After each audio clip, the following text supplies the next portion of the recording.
Hey mamas, we know you're not sitting around at home anymore like we were earlier in the pandemic, so we're going to be changing up the show now to fit your needs. The new show name? Well, we asked and you voted for Every Mom Should Know, Knowledge Bombs for Modern Moms. We'll be transitioning to giving you shorter golden nuggets from our interviews posted on the Maui Mama Facebook page and Facebook groups. But if you prefer, you can see the whole interview on YouTube on the ChewOnThis media channel. And you can also see full interviews on Akaku Channel 54.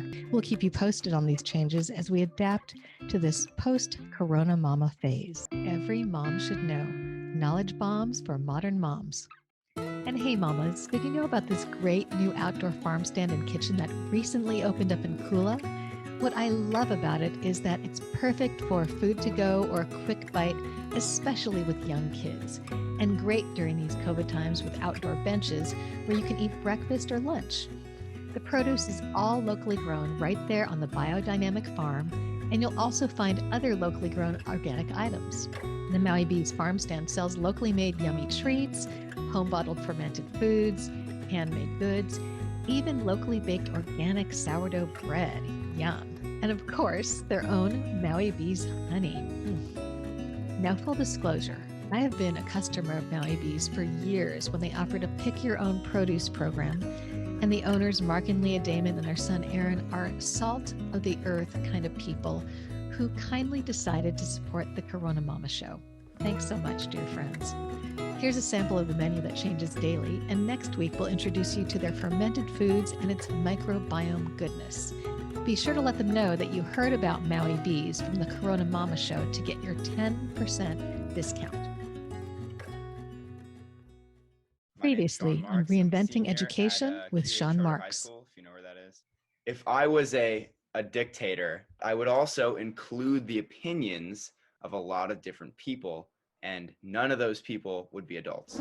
Yeah, I think it needs some major revision, and they need to seriously think of maybe putting out a poll or a vote where children can participate, and that would be a cool time to teach children how to vote and stuff like that. Or even a town hall. Wouldn't that be kind of cool?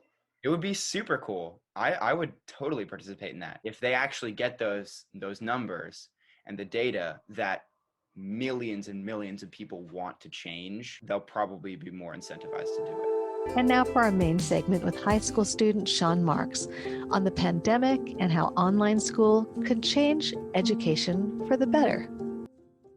I think adults don't give young adults, teens, enough recognition for their really, really brilliant ideas.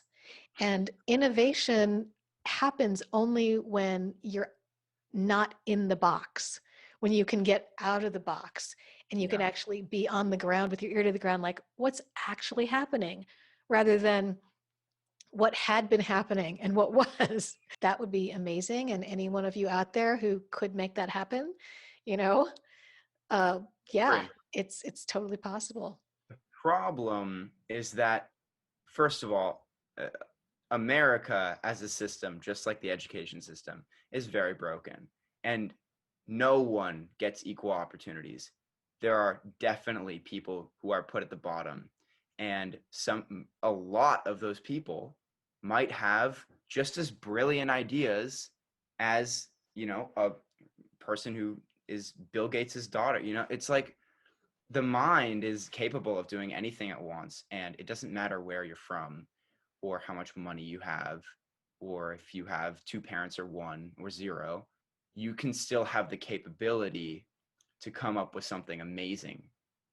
And that's demonstrated by current tech companies. I mean, this is not a great example, but people that founded huge tech companies or big corporations even were college dropouts or high school dropouts. It doesn't matter. So I think that a good step in nurturing youth and making sure that their creative side comes out would be giving everyone equal opportunities, not basing the school tax on income, or I mean on a housing tax, because I know that's a thing. They just redline poor neighborhoods by basing the education funding on how big the houses are around them, which doesn't make any sense. And also making college free, because it's possible. Europe does it. Lots and lots of nations do it. And I have one last point, is that I have friends now that I'm really close with that they want to be, I'm not going to name anybody, but I'll talk about someone specific. They really want to be a biologist, and they're super passionate about learning, and they're really smart, way smarter than me. And they don't have the money to go to a good college. They're going to have to go to UH, which might not give them as good of a biology program and give them as many opportunities as a college that would cost $60,000 a year, but they can't afford that.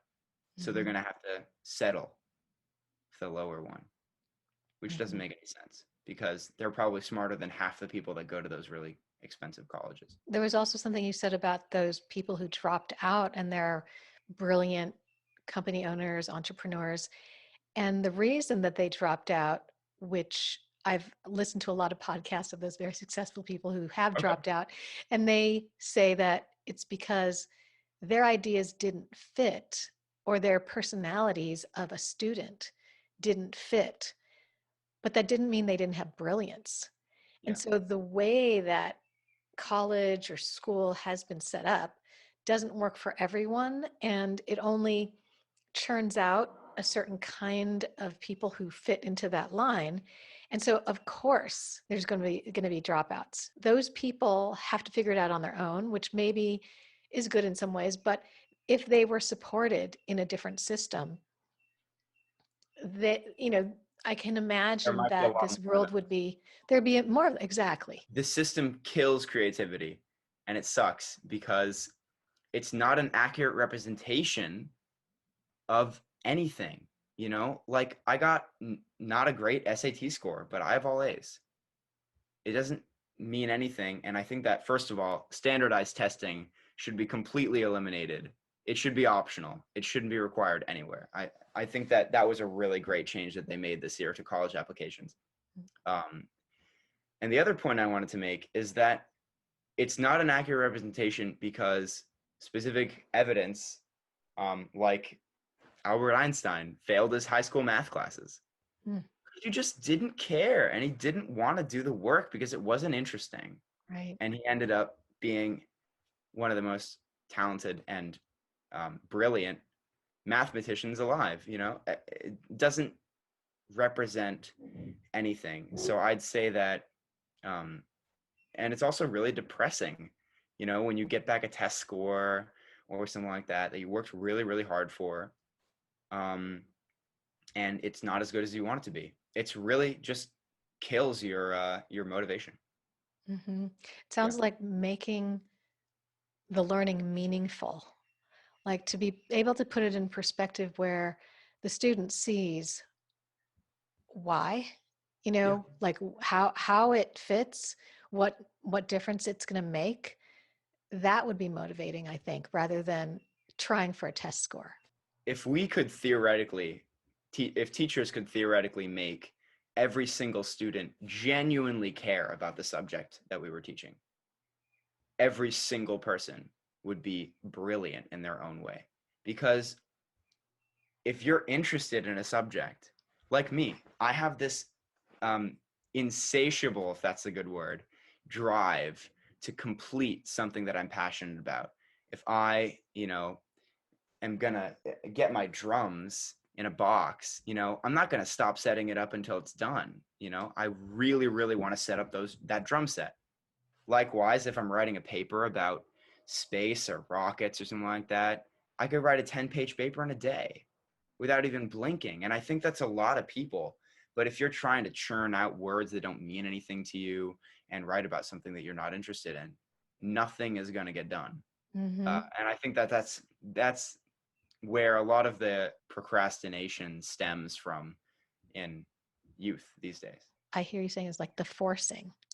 It's like the forcing upon the person, and they're like, why am I doing, like, what does this matter? Who cares? And then they just kind of check out or turn in stuff that's like subpar because who cares? Yeah. What was the word that you said? You said, why am I doing this? Something that took me to an idea. I might have come off as a smart aleck when I was asking these sorts of questions, but a lot of the time I'd ask questions in class that were similar to, why are we learning this math equation? What does this have to do with anything? Why are we learning this physics equation? And I don't think I once got an answer from a teacher that was what I would be saying if I was in that seat. Like if they were teaching me about slope equations or something like that in algebra, if I was the teacher, I might give them an example of some really amazingly complex math equation, and wow them and be like, this is why, because this is just a step in like your journey to becoming a mathematician. And I might inspire someone, seriously, like that's all it takes. But there are also a lot of teachers that will make a class way more engaging and make you learn a lot more by loving the subject that they're teaching and being passionate about it. And you might just change someone's life, change their future. Totally. And it's also being engaged with looking at who you're teaching. Like, Yeah. like if this whole new generation is more tech, then the teacher has to relate to where they are. I mean, if Yeah. they aren't relating to where they are and they're working off, say, some other old system, they're not speaking the right language. So they're not going to engage the person in front of them that they're talking to. I think if a teacher expects a group of 30 or 25 to 30 students to come to them and always meet them where they're at every single time, they're not going to like the teacher. They're not going to feel like they're being listened to, and they're not going to feel like their education is personalized, and they're not going to feel like they're getting attention from the teacher, which I think is something that's also really difficult, is that, when you have big class sizes and stuff like that, you can't pay attention to that one student every single time. You have to divide your attention between 20 people. And I think that's why homeschooling is more effective. People would say it's really not. It's just that you're having personal attention like the whole entire time. And some people like that and some people don't really care. But for me, I think having as much attention from the teacher is really, as possible, is really vital for making sure that I get my questions answered, because I have a lot of questions. Most of the teachers out there are really great, and you guys are doing a great job because you get paid as little as the government wants to, and you guys are babysitting and teaching and grading and you have all these responsibilities, and it's ridiculous. If you're not passionate about it and you don't love the subject, don't teach it. Mm-hmm. Because you're going to make kids hate, the subject that they're might be passionate about, which happened to me. I'm not going to explain which subject, but I mean, I really wanted to become a certain profession, and then I took a class that had to do with that profession, and it was terrible. And I'm like, I don't want to do this anymore. Has the pandemic changed anything for you? I'd say it really did affect the type of person I am. It had a really negative impact on my mental health for the first couple of months.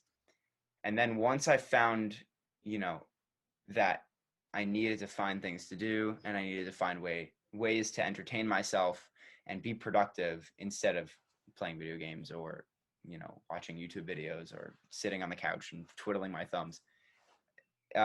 It did help me a little bit to be able to be more comfortable just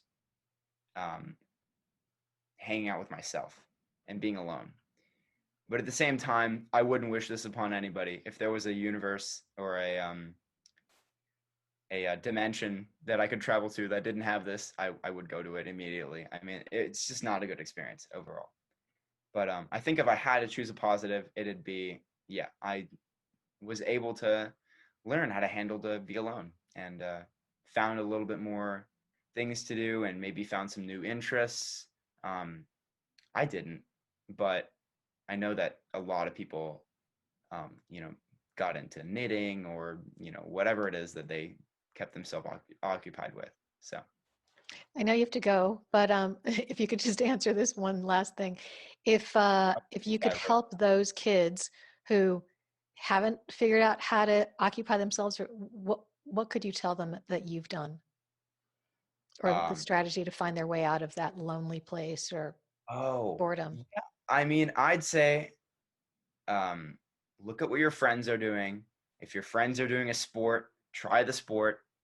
If you're maybe take up a musical instrument. Great place to go is the trampoline park. And I've gotten a lot of my friends interested in going there just by being like, hey, let's go to the trampoline park and, I'll teach you some stuff and it'll be fun. So explore.